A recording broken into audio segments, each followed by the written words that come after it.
Hello दोस्तों, M classes with Praveen में आपका स्वागत है। जिस सीरीज को हमने स्टार्ट किया था एमपी पटवारी के प्रीवियस ईयर पेपर की सीरीज को, उसका ये छठा वीडियो है।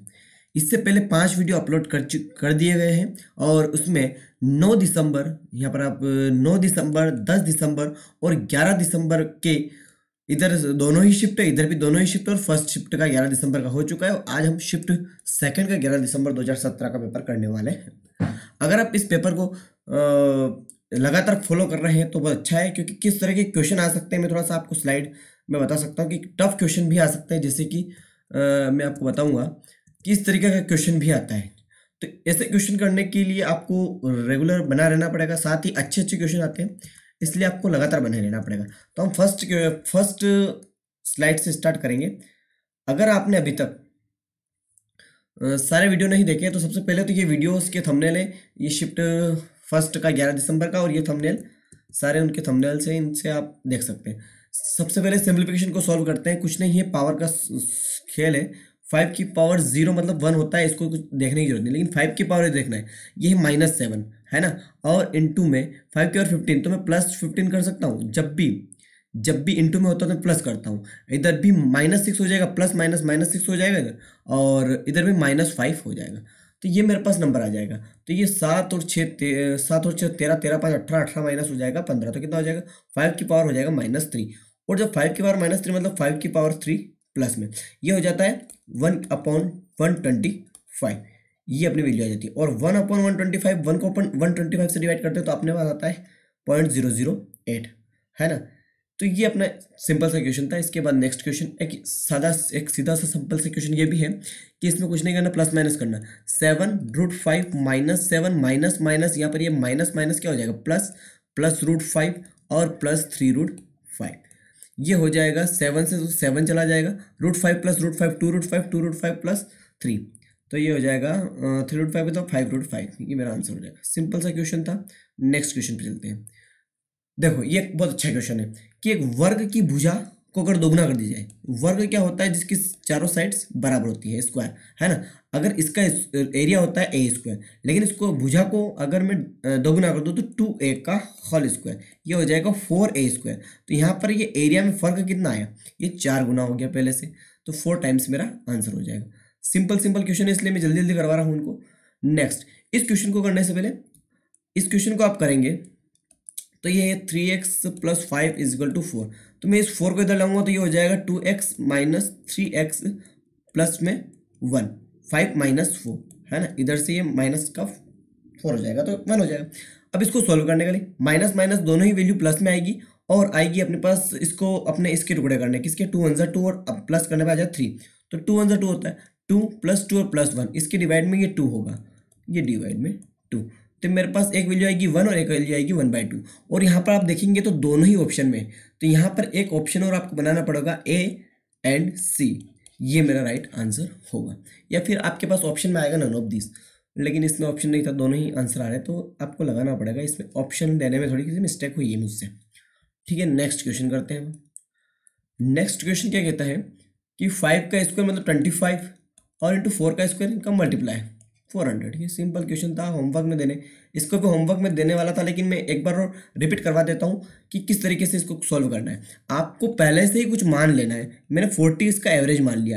अब आप देखेंगे 52 कितना ज़्यादा है, +12 ज़्यादा है। इधर आप देखेंगे +20 ज़्यादा है, और ये माइनस में 11 है, ये भी माइनस में 11 है। आप यहाँ देखेंगे टोटल कितना हो गया 32, और ये हो गया माइनस का 22, तो 10 कितना है? 10 ज़्यादा आ रहा है। 10 ज़्यादा आ रहा है मतलब कि 5 पर 10 ज़्यादा है, तो इनका औसत निकालेंगे कितना आएगा 2, तो मुझे 40 में +2 करना पड़ेगा, तो मेरा जो एवरेज आ जाएगा वो 42 आ जाएगा, ठीक है। नेक्स्ट क्वेश्चन करते हैं। इसको आप एक बार रिपीट देखना। ऐसा क्वेश्चन मैंने शिफ्ट फर्स्ट में भी करवाया था 9 दिसंबर की, और उसके बाद आज फिर करवा रहा हूँ। इसके अलावा इसको होमवर्क में आप ट्राई करना, प्लस करके भी आप करना, तो इस तरीके से भी कर सकते हैं और उस तरीके से भी कर सकते हैं। नेक्स्ट क्वेश्चन, चलो। एक संख्या एवं उसके व्युत्क्रम, एक संख्या और उसके व्युत्क्रम का अंतर दे रखा है। उसका व्युत्क्रम मतलब 1/x, है ना, ये हो जाएगा 5, और उसके वर्ग और उसके व्युत्क्रम का योग 1/x², ये एक एल्जेब्रिक इक्वेशन है। इसको सॉल्व करने का तरीका होता है कि जब x minus one upon X को X square plus one upon X square में चेंज करते हैं तो एक फॉर्मूला होता है पी स्क्वायर प्लस टू कर देते हैं। पी मतलब ये, पी से मेरा मतलब है यहाँ का, तो ये हो जाएगा 5 का स्क्वायर 25 प्लस 2, तो मेरे पास आ जाएगा 27। इसकी वैल्यू हो जाएगी 27। ये कैसे आता है, इसके लिए एक वीडियो, एक मैंने शॉर्ट्स बना रखा है, उस शॉर्ट्स को आप देखना किस तरीके से इसको सॉल्व किया जाता है। ठीक है, इसके अलावा आपको तो ये फॉर्मूला ध्यान रखना है, जब माइनस से इस फॉर्मेशन को लाना होता है तो पी स्क्वायर प्लस टू करता हूँ। अगर यहाँ पर प्लस होता तो मैं यहाँ पर माइनस टू करता, वहाँ पर हो जाता पी स्क्वायर माइनस टू, जब यहाँ पर प्लस होता और इसकी वैल्यू दी होती। ठीक है, नेक्स्ट क्वेश्चन करते हैं। इसमें बोला है 2, 4, 6, 8 और 10, 12 और 14 में 3 संख्याएं लेनी और उनका योगफल कितना आना चाहिए 14, और 3 संभावित संख्या कौन सी होती है, लघुत्तम संख्या कौन सी। तो सबसे पहले आप इधर देखिए, सबसे अगर मैं 14 लूँ तो 3 संख्या हो ही नहीं सकती, केवल एक ही संख्या होगी। अगर मैं 12 लूँ तो एक संख्या छोटी से छोटी भी लूँ तो भी 2 ही संख्या होगी, 12 प्लस 2। अगर मैं 10 लूँ तो 10 प्लस 2 प्लस 4, छोटी छोटी संख्या ले रहा हूँ तो भी कितनी हो रही है, यहाँ पर तो ज़्यादा हो जाएगा, 12 प्लस 4 16 हो जाएगा, लेकिन इन तीनों को तो मैं ले नहीं सकता। अब लेता हूँ मैं अगर 8, तो 8 प्लस 2 प्लस 4, छोटी छोटी संख्याओं को लेकर देख रहा हूँ मैं, तो ये हो जाएगा 8 2 10, 10 और 4 14, मेरा आंसर आ गया 14।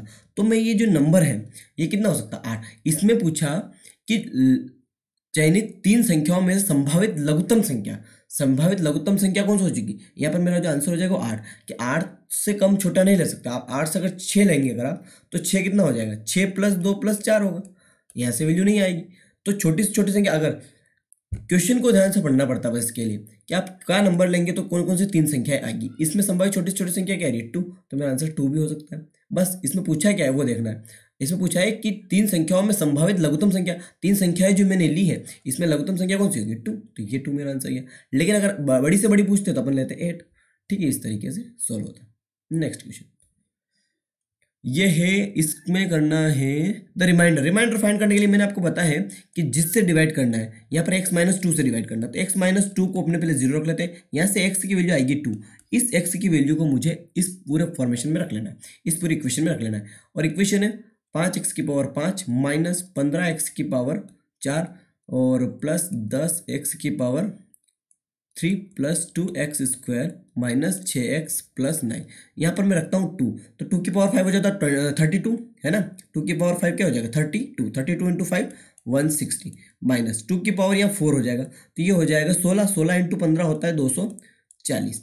ये हो जाएगा 2 की पावर 3 मतलब क्या हो जाएगा 8, 8 इंटू 10 कितना हो जाएगा 80 प्लस 2, 2 की पावर 2 मतलब क्या हो जाएगा इंटू में 4, मतलब 4 दूनी ये लिख देता हूँ मैं डायरेक्ट 8। ठीक है, और ये 6 दूनी हो जाएगा 12 और ये प्लस में 9। इधर आप देखेंगे इन दोनों को प्लस करता हूँ तो 240 आता है, 240 से 240 कट हो जाएगा। यहाँ पर बचा 8 और 9 17, 17 माइनस 12, मेरा आंसर क्या आ जाएगा 5। इस तरीके से इसको सोल्व करना था। ये सिंपल मेथड है, आप डिवाइड करने बैठेंगे इस तरीके से तो वो सही मेथड नहीं है। रिमाइंडर फाइंड करना, रिमाइंडर फाइंड करने के लिए एक्स की वैल्यू ही वहाँ पर रख दी जाती है। ठीक है, नेक्स्ट क्वेश्चन देखो, 500 मीटर और 750 मीटर लंबाई की 2 ट्रेनें हैं और समान दिशा में गतिशील चल रही है। जब भी डिस्टेंस की बात करता हूँ मैं, चाहे इधर समान दिशा में जाए या विपरीत दिशा में जाए, मेरे लिए डिस्टेंस तो दोनों ही ट्रेन की जो है लंबाई होगी। तो मेरे लिए डिस्टेंस कितनी हो रही है, तो ये हो रही है 750, है ना। और अगर समान दिशा में जा रही है तो वहाँ पर स्पीड माइनस होती है, स्पीड माइनस होती है। तो दूसरी है 75 और फर्स्ट है 6, तो 75 माइनस 60, धीरे चलने वाली 70 और ये, ठीक है, तेज चलने वाली इसको कितने में पार करेगी, तो ये डिस्टेंस अपॉन क्या हो गया स्पीड, तो अपने आंसर आ जाएगा टाइम। तो ये हो जाएगा 1250 और ये हो जाएगा 15, लेकिन किलोमीटर पर आवर में है, ये किलोमीटर पर आवर में, तो इसको 5/18 करना पड़ेगा मीटर पर सेकंड में चेंज करने के लिए। अब यहाँ से काट पीट कर देते हैं, 5 से इसको काटो तो 5 दूना 10, ठीक है, और ये 15 से तो कटेगा नहीं, 5 तिया 15 होगा और 5 से कट जाएगा 25 टाइम, 3 से कट जाएगा 6 का मल्टीप्लाई ऊपर होकर जाएगा, तो ठीक है ऊपर चला जाएगा 25 इंटू 2 इंटू 6, 25 दूनी 50, 50 इंटू 6 कितना हो जाएगा 300 सेकंड। मेरे पास आंसर क्या आ जाएगा 300 सेकंड। इस तरीके से इसको सॉल्व करना था। ये कहाँ से कहाँ गया एक बार और मैं आपको बता देता हूँ कि जब भी मैं 5/18 लिख रहा हूँ मतलब 5 इंटू ये 18 होगा। इस तरीके से मैंने इसको सॉल्व किया। ठीक है, नेक्स्ट क्वेश्चन की ओर चलते हैं। एक चुनाव में अमन को 65% मिले, 65%, तो इसके अपोनेंट को स्वाभाविक सी बात है 35% मिले होंगे। ठीक है, अब 3000 मतों से वो विजय हुआ, तो इन दोनों का जो अंतर होगा उसी नंबर से तो वो उसी मत से तो वो विजय हुआ है। तो इन दोनों का जो अंतर है वो है 30%, और 30% की वैल्यू दे रखी है 3000। तो यहाँ से 1% की वैल्यू कितनी निकल जाएगी 100। तो 100% की वैल्यू मुझे निकालनी है, कुल मत निकालने, तो इंटू 100 हो जाएगा, तो ये हो जाएगा 10,000, 4 जीरो, ये 4 जीरो। ठीक, नेक्स्ट क्वेश्चन। 3 बच्चे कुल मिलाकर 17 कुकीज़ खाते हैं, 17 कुकीज़ खाते हैं, उसमें अमला अमला किसी अन्य बच्चे की तुलना में अधिक कुकीज़ खाती है। चलो, अमला द्वारा खाई गई कुकीज़ की न्यूनतम संभावित संख्या। चलो 17 में से सबसे पहले मैं ऑप्शन उठाता हूँ। अगर ये 9 खा लें, 9 खा लें तो बची कितनी, बची कितनी, इधर हो जाएगी कितनी बची, 8 बची। तो 8 में से 4 4 ये खा लेगी, अभी भी अधिक है। ठीक है, अगर 8 ले लूँ, 8 ले लूँ तो इधर कितनी बची, इधर बची 11, है ना, नहीं सॉरी, इधर बची 9, 9 में से मान लूँ इसको 5 खिला दूँ, इसको 4 खिला दूँ, फिर भी ज़्यादा करे। ठीक है, 7 अगर ले लूँ, 7 अगर ले लेता हूँ मैं, तो 7 अगर खिला देता हूँ, ये 5 5 बची। ठीक है, 10 बची। अगर मैं 6 खिला दूँ इसको ज़्यादा से ज़्यादा, तो कितनी बची, 11 बची। 11 बची मतलब कि एक को 6 और एक को 5 खिलानी पड़ेगी अधिकतम। इसके अलावा वो क्या कर सकते हैं, या तो फिर इससे अधिक हो जाएगा, इससे अधिक मुझे करना नहीं, तो 6 और 6 दोनों बराबर हो जाएगी। मतलब न्यूनतम संभावित संख्या क्या है, न्यूनतम संभावित संख्या 7, तो उसको खिलाना ही पड़ेगी। उससे ज़्यादा 8 भी खा सकते हैं, 9 भी खा सकते हैं। तो न्यूनतम संभावित जो वैल्यू है अमला के खाने की, अमला जो कुकीज़ खाएगी वो कितनी खाएगी, वो खाएगी 7। तो मेरा आंसर आ जाएगा 7। इस तरीके से आपको, क्योंकि 7 खा सकते हैं, उसके बाद ये कम खा सकते हैं, इधर 6 4 कुछ भी करे इधर ही, है ना, लेकिन न्यूनतम संभावित 7 तो उसको खिलानी ही पड़ेगी। ठीक है, तो दोनों से ज़्यादा हो जाएगी। नेक्स्ट क्वेश्चन, ये तो चलो 6% शर्करा वाले 8 लीटर चीनी के विलय को, है ना, अब बॉइलिंग किया जाता है तो पानी उड़ जाता है कितना, 2 लीटर। चलो 8 लीटर टोटल था, उसमें से 2 लीटर तो क्या हुआ, वाष्पन हो गया, तो 6 लीटर बचा, है ना, 6 लीटर बचा। अगर मैं कहूँ 6% शर्करा थी, पहले 6% शर्करा थी, क्या थी इसमें 6%, तो अभी 6% शर्करा मतलब कि इसमें से मैं 6% निकाल सकता हूँ इसका 8 लीटर का, तो ये कितनी हो जाएगी 6 8 48.48, है ना। लेकिन हमेशा चीनी नहीं उड़ती, हमेशा पानी ही उड़ता है वाष्पन में। तो अपने पास जो उड़ने के बाद 2 लीटर उड़ने के बाद बचा कितना पानी, 6। तो बाद में पूछा इसने कि शेष विलय में शर्करा की मात्रा का प्रतिशत, इंटू क्या करना पड़ेगा, इंटू 100, इसका प्रतिशत निकालना। ये पॉइंट से 00 00 से 00 6 से 8 टाइम, तो 8% मेरी वैल्यू आ गई, है ना। इस तरीके से इस क्वेश्चन को करना था। नेक्स्ट क्वेश्चन, 3 क्रमागत विषम संख्याओं का योग। 3 क्रमागत विषम संख्या है, विषम संख्या में मान लेता हूँ x, और एक मान लूँगा x-2 और एक मान लूँगा x+2। अब मैंने +2 ही क्यों किया, कि विषम संख्याओं का जो ये होता है वो हमेशा +2 करने पर ही आता है। अगर मैंने एक विषम संख्या ली तो उसके बाद अगली जो आएगी +2 करने पर, इसलिए मैंने एक को मान लिया x, तो इससे जस्ट पहले वाली x-2 होगी, क्योंकि 2 कम हो गए और इधर 2। इन सबका जो सम है वो इसने बोला है कि फर्स्ट से 20 more than the first of this number. First कौन सी, x-2 वाली में, इससे 20 ज़्यादा है। ठीक है, इस तरीके से। तो यहाँ से मैं इसको प्लस करूँगा तो कितना हो जाएगा, 2 से 2, और इधर हो जाएगा 3x, और ये हो जाएगा x+18। यहाँ से 2x की वैल्यू आ जाएगी 18, तो x की वैल्यू आ जाएगी 9। x मतलब मिडिल टर्म मैंने फाइंड किया है, और यहाँ पे पूछा ही गया था what is the middle number. Middle number मैंने क्या माना था, x, तो x की वैल्यू कितनी आ गई 9। 9 मेरा answer. Next, Rajkumar sold 2 calculators of 990।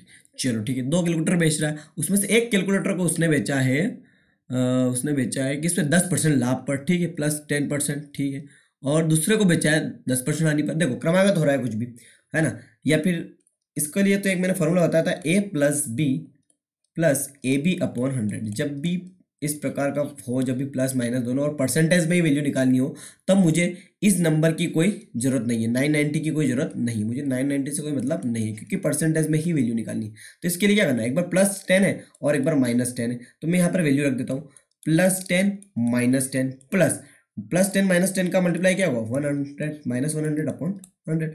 ये तो इससे 0 हो गया, लेकिन ये हो गया 1, है ना, 1 हो गया, -1% माइनस में है, इसलिए क्या होगा 1% का लॉस। तो मेरे लिए डायरेक्ट सीधा आंसर निकालने का तरीका, ये फॉर्मूला हमेशा याद रखना, है ना। इस फॉर्मूला को की मदद से आप सीधा ही क्वेश्चन ये कर सकते हैं जब भी कुछ ऐसा हो, है ना। नेक्स्ट क्वेश्चन, इसको प्लस करने का एक फॉर्मूला बताया था मैंने कि आप इधर देखिए 4 इधर 3 है, इधर 2 है, इधर, तो कुछ नहीं करना, 4 से मल्टीप्लाई कर दी जाइए, 3 से, 2 से, 1 से, इस प्रकार से मल्टीप्लाई कर दी जाइए और लिखते जाइए। सबसे पहले मैं 4 से मल्टीप्लाई करूंगा, क्योंकि 1 2 3 4 है टोटल, है ना। 4 नम 36 का 6, 3, फिर 3 से, 3 नम 27 और 3 30, है ना, फिर 3, है ना। फिर 2 से ये दोनों में 18, 18 3 21, हासिल आए, फिर 2, फिर 9, फिर इधर 1 से, तो 9 1 9 + 2 11, ये मेरा आंसर हो जाएगा 11। इस तरीके से आपको इसको सॉल्व करना है, जल्दी सॉल्व करना है। तो इस तरीके से लिखोगे करोगे कोई बात नहीं, उससे भी कर सकते हो, लेकिन अच्छा चलो इस क्वेश्चन को करते हैं। सबसे पहले इसको थोड़ा सा समझना पड़ेगा आपको। देखो मैं यहाँ पर बना देता हूँ इसको रिपीट में, है ना। आप डायग्राम पे मत जाइएगा, मैं इतना कलाकार तो नहीं कि अच्छा सा डायग्राम बना लूँ, लेकिन ठीक है आपको समझा दूंगा। ठीक है, सी और ये ए है, और यहाँ पर एम है, और यहाँ पर एन है, और यहाँ पर बी है। इसमें इसकी वैल्यू दे रखी है 43 डिग्री। ठीक है, और मुझे फाइंड करना है इस पूरे की, किसकी, इस पूरे की मुझे फाइंड करना है, मतलब कि ए सी भी मुझे फाइंड करना है ना। क्वेश्चन क्या कह रहा है कि फाइंड ए सी बी, है ना, या फिर त्रिभुज एबीसी में ए बी एक बिंदु है, एम और एन इस प्रकार है कि A N equals to A C. ठीक है, और इसी प्रकार से B C equals to B M, है ना, B C equals to B M या B M equals to B C. ठीक है, यदि एम सी एन 40 दे रखा है, ये एम सी एन 43 दे रखा है, तो ए सी भी फाइंड करना है। जब आप देखिए किसी भी ट्राइंगल में जब दो भुजाएं बराबर होती हैं, तो उन दोनों के सामने वाले जो एंगल होते हैं वो भी हमेशा इक्वल होते हैं। ठीक है, हमेशा इक्वल होते हैं। ठीक है, ये थ्योरम, ये ठीक है, ये शर्त है, नियम है, जो भी। इसके बाद आप अगर देखेंगे इसमें, सबसे पहले मैं इस ट्राइंगल की बात कर रहा हूँ, सी ए एन में ए एन बराबर है ए सी के, तो ए सी के सामने वाला एंगल ये वाला, और ए एन के सामने वाला एंगल ये वाला। कौन से बात कर रहा हूँ, इसकी एंगल की बात कर रहा हूँ, ये दोनों इक्वल होंगे, यस और नो। तो यहाँ पर अगर मैं इसको x मान लूँ और इसको y मान लेता हूँ मैं, ठीक है, इतना सा किसको, इसको और इसको x मान लिया मैंने, तो x + 43 मेरे लिए x + 43 की जो वैल्यू है वो किसके बराबर होगी, ए एन और सी के, ए एन और सी के। ठीक है, इसी प्रकार से एक और वैल्यू मैं एन ही लिख देता हूँ, इसको एन ही लिख देता हूँ, ठीक है, एन के लिए। ठीक है, और इसी प्रकार से इस ट्राइंगल में, किसमें, सी एम एन में बी सी और बी एम बराबर है, तो इसके सामने का एंगल y + 43 किसके बराबर होगा, एंगल एम के, एंगल एम के। ठीक है, मैंने एम ही लिख दिया सीधा। ये समझ में आया कि नहीं आया? अगर ये समझ में नहीं आया है तो फिर से आपको देखना पड़ेगा। अगर ये समझ में नहीं आ रहा है तो आपको फिर से देखना पड़ेगा।